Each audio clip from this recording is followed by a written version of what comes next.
Hello and welcome to Paula Armstrong Ceramics. For this video I'm being inspired by spring. I have a lot of flowers that are coming up in my garden at the moment and I'd like to add a few pots to my patio to complement them. So I'm going to make myself a plant pot to go outside and fill with the flowers. But I'm going to make it a really simple plant pot. I'm just going to do a very rough coil, very quick, so you can see a really basic, very easy plant pot coil. I hope you like it. Okay, so to begin with, I'm going to roll out a piece of clay the size that I would like the base of my flower pot to be. So I'm going to do this a fairly traditional flower pot shape, I think. Might curve it a little bit more than doing the straight sides. But I'm not going to go too big.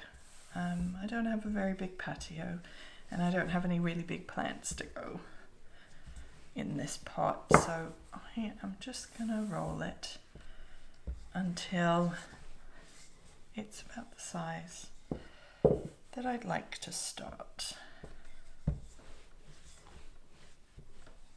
Okay. I might also do this a kind of oval shape rather than a straightforward circle shape, because I think it will fit better onto my patio.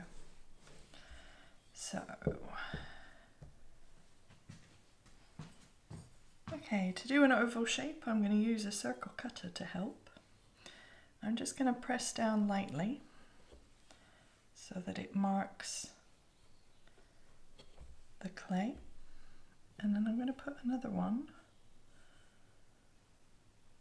over here so that they just overlap in the middle. And I think I pressed that one a little hard. This is much better. You want the lighter mark than the heavier mark.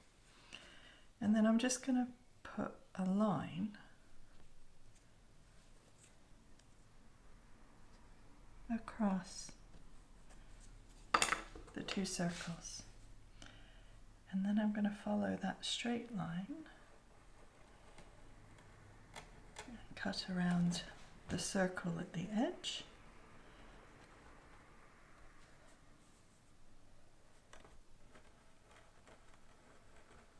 on both sides, being careful to follow the lines as best you can. And there we go. We have a nice oval shaped base. And then we can just blend away the lines from the cutter in the middle. This is why you really don't want it as deep as I did when I did the second set. Lighter is much easier to get rid of. And then, because I want this as an outdoor plant pot, I am also going to put a couple of holes for drainage in this base. There we go.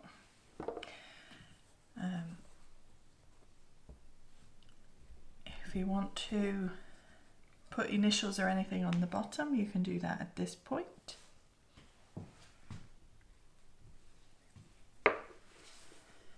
And then we're going to flip it over onto our board.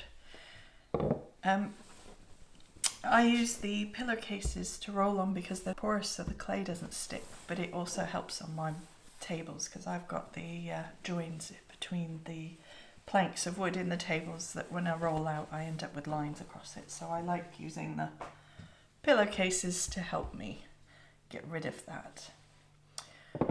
Okay, so our next job is to roll out some really big, thick, chunky, flat coils. As I want to do this really quickly, and that for me seems to be the easiest way to build quick. So So I'm just going to start. This is some clay that's been used in building something like it's the offcuts that somebody had left over when they were building something before, and it's all been wedged back up. Works quite well, certainly for the bottom, like the first coils as you're building up, because it's a little bit drier, which means it's a little bit stronger. So it's helpful. Obviously you have to work a little bit harder at joining because it's not so soft. I'm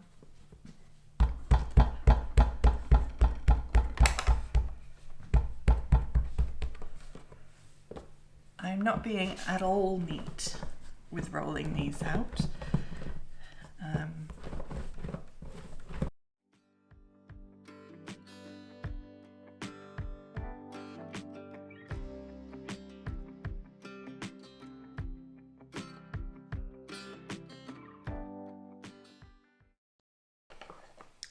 Okay, so I'm going to start by attaching the coils onto my base. So I'm going to score lightly a little bit around the edge. Now some people don't do this, they don't score and slip their coils, they just go straight in and build, and you absolutely can do that. There's nothing wrong with that.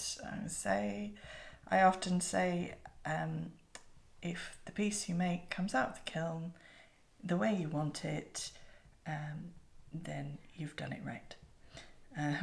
There's no real right and wrong ways of making with clay, except when things go horribly wrong in the kiln. So there are technical things you need to understand, but outside of that, if it works, it's good.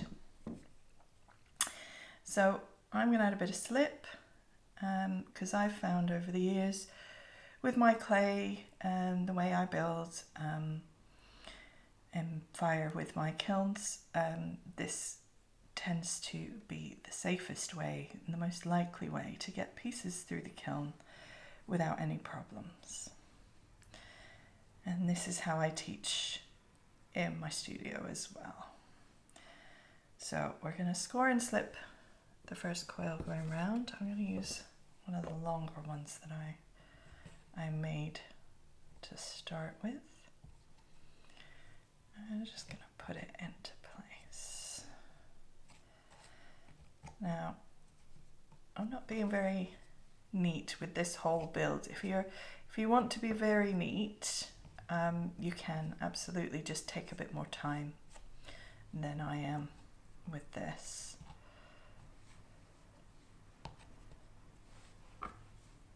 I'm going to trim, pop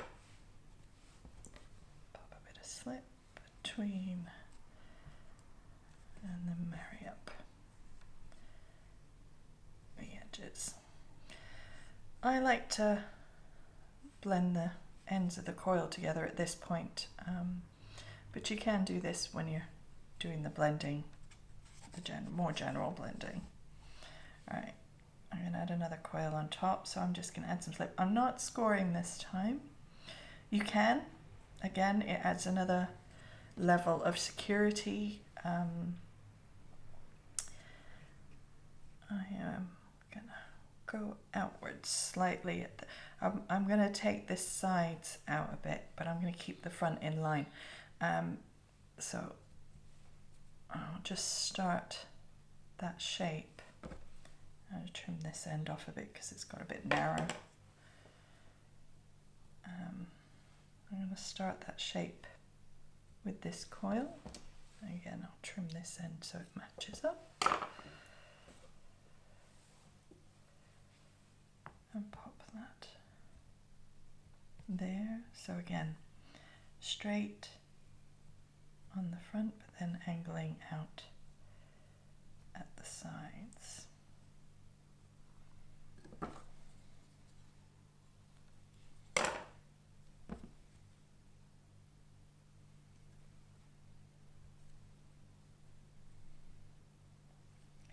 As you're building, you need to keep an eye on the shape that your coils are making. And you want to keep in your head the vision of the final shape that you want, so that you know what point you're at within that build, because obviously you're building from the bottom up, and so you need to keep in your mind what shape you should be doing the coils at that point, a bit like a 3D printer building, layering up each point. So you need to know what your next layer is and keep that in mind each time you add a coil.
I'm going to go up one more. I tend to find 4 coils at a time works well for me. I find it's fast enough that I don't get too impatient, but at the same time I have enough control so that things don't start collapsing from the weight before I get to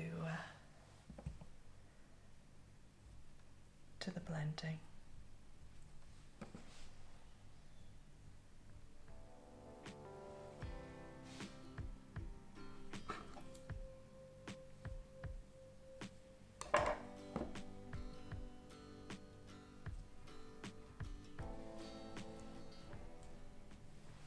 You see, I go around and I shape, make sure it's following the coils are following the shape that I want at this point, using my fingers, just giving it a gentle squeeze and shape to make sure it is where I want the shape to be. Now, I'm quite liking the lines of the coils on the outside. They're very rough, but I really quite like that look. So I think I'm going to leave it on the outside and just blend the coils together on the inside. Now I have a wide flat knife that this is one of my absolute favourite tools that I've had for years and years.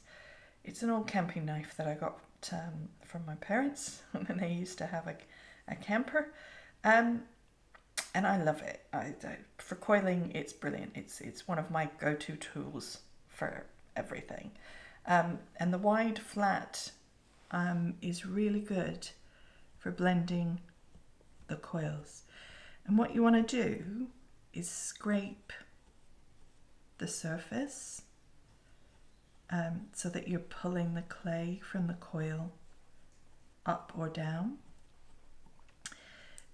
to do the blending across, so you make the joins disappear. Always support with your other hand behind, and try not to press too hard. So that's where the scraping comes in. If you scrape, you're much less likely to stretch the clay and change the shape that you've made with your coils. I've just spent that time making sure those coils are in the right place for what I want for the finished piece. I don't want to then move everything around and stretch the clay while I'm blending those coils together. So it's much more scraping the surface to move the clay. It's also part of the reason why I tend to have coils that are a little bit thicker or a little bit bigger than I want the final walls to end up, because that gives me the room to actually scrape some of the clay away. Now this bottom coil to the base, I am just doing on its own, so I'm just going down to make sure that these are joined together, because that's the point where I'm most likely to get a problem with it leaking a little more than I want. Obviously I don't mind some drainage, but I don't want it to just let all the water out either. So I'm just making sure that that base is really securely joined to the bottom coil. And you can see how much clay I've scraped off, and I just put that into the slip pot. And now I'm going to join the rest of the coils, and I'm just scraping over the top. I've got my thumb on the top because I'm going up. In this case, I've got my thumb on the top to make sure that I don't just pull the top coil off with the tool as I'm doing the blending. It helps hold the coils, all of the coils, in place as well. If you need to, you can go the other way, just to do that top coil down. Ideally, if I was going to blend the outside as well as the inside, I would do the inside going in one direction and the outside blending in the other direction, just to try and help keep the clay thickness even, and prevent the joins from cracking in the kiln as it fires. It's, again, it doesn't stop all your problems, but it's another thing that can help if you're finding you're getting the joins between the coils cracking. It's worth doing the inside going in one direction, so if say you did the inside upwards blending, then do the outsides in a downward blend.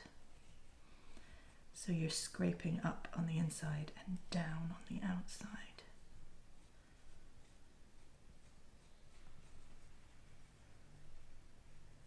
This is where the slightly more solid clay would affect it as well, because it wouldn't blend quite as nicely.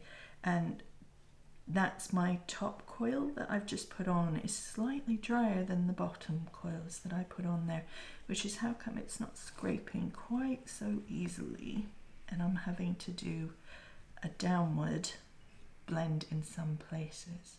The clay is just that little bit drier,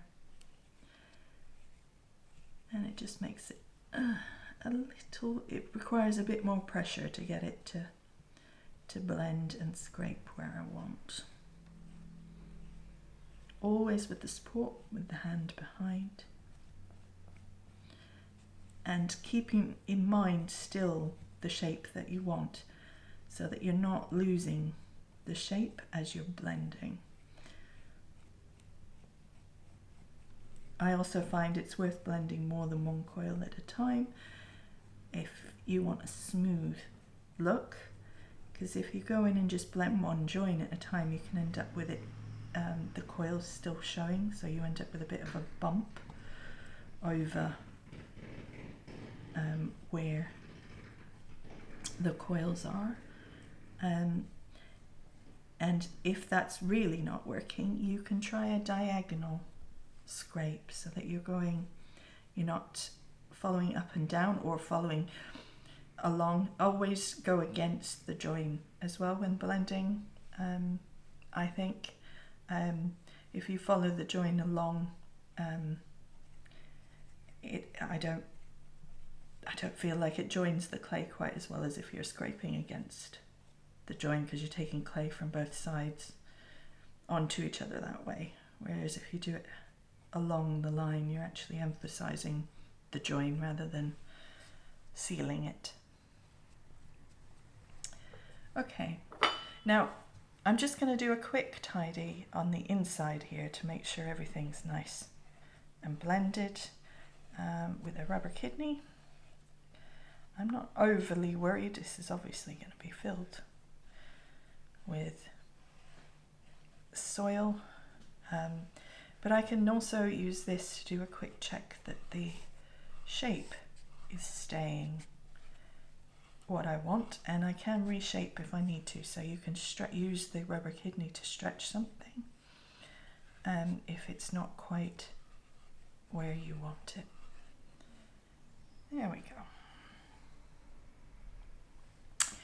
Now, along these outside joints, I am just going to very carefully, although I want all of the coil joints, go along each with a tool.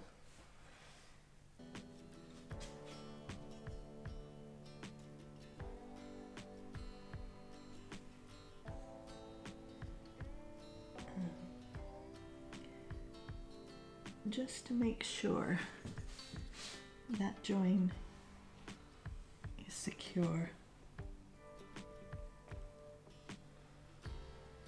on the outside,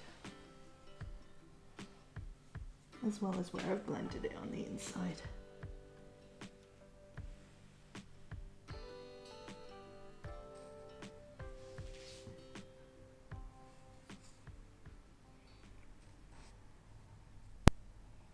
Actually, I'm going to blend the base into the bottom coil and make that into the first, rather than doing the join, because I really want that bottom join secure so that I'm not leaking water from the bottom of the pot that I don't want to. So I'm just going to blend that up so that that looks like the one coil.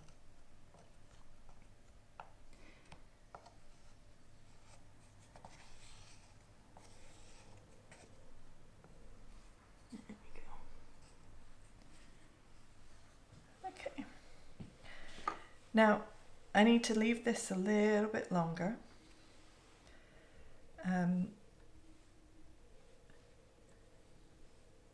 To dry off a bit before I add some more coils, because it needs a bit more strength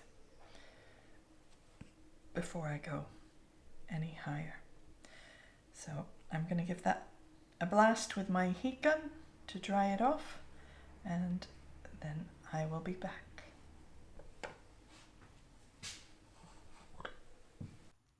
Thanks for watching this video. If you're enjoying what you're watching, please hit the subscribe and like buttons, as that would help me out greatly. If you'd like to see notifications of my videos as soon as they come up, then please click the bell button. Okay, so I've given this a quick blast with my heat gun. Probably less than a minute, although I use a paint stripper, so it's quite powerful.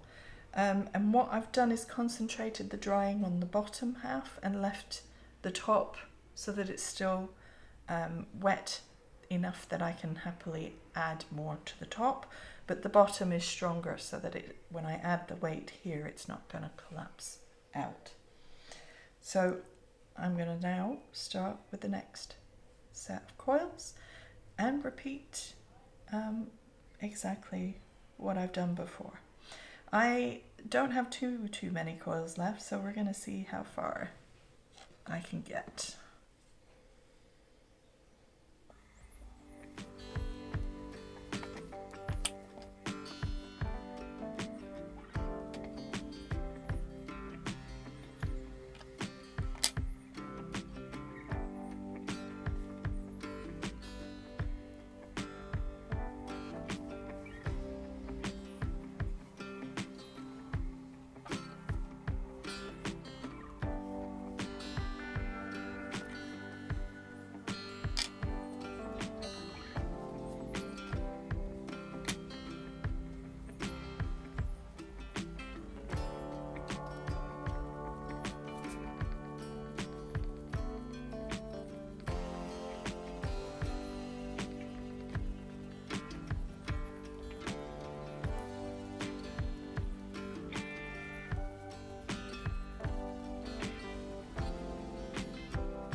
a little bit of tidying up and smoothing. I'll do a final wipe over with a damp sponge once it's dry, just before it goes in the kiln, just to do a final tidy of the outside. I don't want it too neat. That's not the goal of this part. And actually, I'm quite enjoying that look to this piece, and I think it will work really nicely sat on my garden patio like that. You'll notice I had a bit of a height discrepancy on the last coil that I put in, but I really liked it. I like that it's just a little detail that's a little bit different, and I liked it, so I've left it. So yeah, there we go.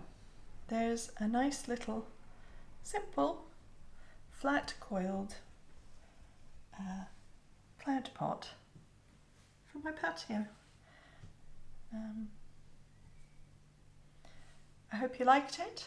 I hope you enjoyed the video, and I will be back again soon with another build.